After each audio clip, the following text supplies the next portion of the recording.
जय हिंद दोस्तों, नमस्कार। कैसे हैं आप सभी। एक बार फिर से स्वागत आपका हमारे यूट्यूब चैनल पे। तो एक बार फिर से यहाँ पे बात करने वाले हैं उत्तराखंड गवर्नमेंट जॉब से जुड़ी लेटेस्ट अपडेट के बारे में। उत्तराखंड स्वास्थ्य विभाग की इस जो है बड़ी भर्ती से जुड़ी बड़ी अपडेट हम यहाँ पे देखने वाले हैं। तो यहाँ पे उत्तराखंड मेडिकल चिकित्सा सेवा चयन आयोग की तरफ से जो उत्तराखंड स्वास्थ्य विभाग की चिकित्सा स्वास्थ्य विभाग की जो भर्ती है फार्मासिस्ट, उसमें लेकर एक बड़ी अपडेट यहाँ पे आ गई है। उत्तराखंड चिकित्सा सेवा चयन बोर्ड द्वारा विज्ञापन संख्या दिनांक 19 अक्टूबर 2024 के माध्यम से चिकित्सा शिक्षा विभागांतर्गत गवर्नमेंट मेडिकल कॉलेजों में फार्मासिस्ट के रिक्त 73 पदों पर सीधी भर्ती के माध्यम से चयन हेतु विज्ञापन जारी किया गया था। प्रकाशित विज्ञापन के सापेक्ष चयन बोर्ड कार्यालय द्वारा पत्र संख्या दिनांक 17 जनवरी 2026 द्वारा रिक्त 65 पदों का अंतिम परीक्षा परिणाम जारी किया गया। चयन बोर्ड कार्यालय के पत्र संख्या दिनांक 19 जनवरी 2026 द्वारा अंतिम परीक्षा परिणाम के क्रम संख्या 57 पर चयनित अभ्यर्थी मिसेस वंदना भट्ट पत्नी श्री सोहन प्रसाद पंत रोल नंबर इतना के संबंध में यह तथ्य संज्ञान में आया है कि उनके द्वारा ऑनलाइन आवेदन पत्र में राज्य आंदोलनकारी आश्रित प्रमाण पत्र संख्या 491 अंकित किया गया है, परंतु डॉक्यूमेंट्स वेरिफिकेशन दिवस में राज्य आंदोलनकारी आश्रित प्रमाण पत्र संख्या 274 दिनांक 6 जून 2025 प्रस्तुत किया गया है, जो कि ऑनलाइन आवेदन जमा करने की अंतिम तिथि 15 जनवरी 2025 के बाद का निर्गत किया गया है। प्रश्नगत पद हेतु जारी विज्ञापन के नियम 23 में उल्लिखित है कि अभ्यर्थी द्वारा जो वैध आरक्षण विषयक प्रमाण पत्र ऑनलाइन आवेदन भरने की जो अंतिम तिथि है उस तिथि तक अवश्य धारित करना चाहिए, तथा नियम 23B में उल्लेख किया गया है कि अभ्यर्थी यह सुनिश्चित कर ले कि वे ऑनलाइन आवेदन पत्र भरने की अंतिम तिथि तक विज्ञापन में वर्णित अनिवार्य शैक्षिक योग्यता, जाति प्रमाण पत्र, शैक्षिक आरक्षण विषयक प्रमाण पत्र एवं अन्य जो एलिजिबिलिटी है वो अवश्य धारित करता हो। अभ्यर्थी की शैक्षिक अर्हता के संबंध में वह तिथि मानी जाएगी जो कि अंक पत्र निर्गत होने की तिथि हो। विज्ञापन के अनुसार वांछित अर्हताओं की पुष्टि न होने पर अभ्यर्थन निरस्त किया जाएगा, जिसकी जिम्मेदारी पूर्णतः अभ्यर्थी की होगी।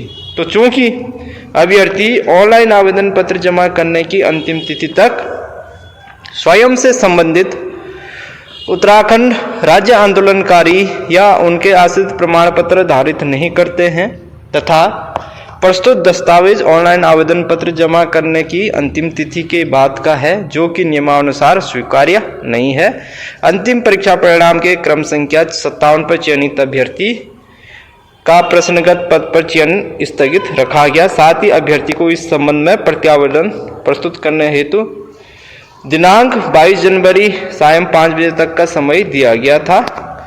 अभ्यर्थी जो कि मिसेस वंदना भट्ट द्वारा दिनांक 21 जनवरी 2026 को बोर्ड कार्यालय में प्रत्यावेदन प्रस्तुत किया गया। बोर्ड द्वारा प्रत्यावेदन पर विचार विमर्श करने के उपरांत यह निर्णय लिया गया, चूंकि अभ्यर्थी द्वारा जो प्रस्तुत उत्तराखंड राज्य आंदोलनकारी आश्रित सब कैटेगरी प्रमाण पत्र ऑनलाइन आवेदन पत्र जमा करने की अंतिम तिथि के उपरांत का निर्गत किया गया, प्रस्तुत किया गया है। और यहाँ पे 23A में प्राविधान है कि जो अभ्यर्थी द्वारा जो डॉक्यूमेंट्स होना चाहिए विज्ञापन प्रकाशन फॉर्म भरने की जो लास्ट तिथि है उसके बाद का नहीं होना चाहिए। जो विज्ञापन फॉर्म भरने की लास्ट डेट है उस तिथि तक अगर कोई डॉक्यूमेंट्स आपका बना है तो वैलिड माना जाएगा, उसके बाद जो भी डॉक्यूमेंट्स हैं वो सारे इनवैलिड है। ठीक है, तो ऐसी स्थिति में अभ्यर्थी को ये क्या किया गया है, निस्तारित किया गया है। ठीक है, जो प्रत्यावेदन इन्होंने लगाया था 21 जनवरी 2026 को, अब इनकी जो संतुष्टि है उसको निरस्त कर दी गई है, क्योंकि आप जैसा कि आप सभी जानते हैं और ये विज्ञापन में भी अच्छे से बताया गया था कि जो आपके डॉक्यूमेंट्स होने चाहिए वो वैलिड होने चाहिए।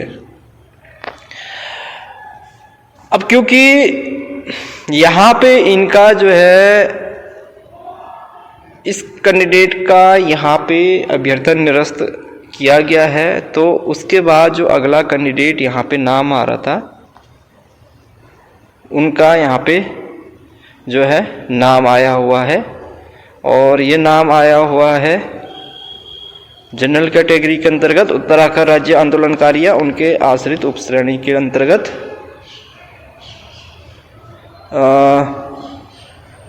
तो ये इनका एक 2009 पासिंग ईयर है। डी फार्मा परसेंटेज 69.43 है। और तो ये अब ये कैटेगरी की जो कट ऑफ है चेंज होगी है, वो होगी 2009 उत्तीर्ण वर्ष 2009 और परसेंटेज 69.43। तो ये परसेंटेज और उत्तीर्ण वर्ष का जो है कट ऑफ यहाँ पे चेंज हो गया इस कैटेगरी का। आगे भी अगर और कोई अपडेट आती है वो आपको हमारे चैनल पे मिलती रही, आप चैनल से जुड़े रहिए।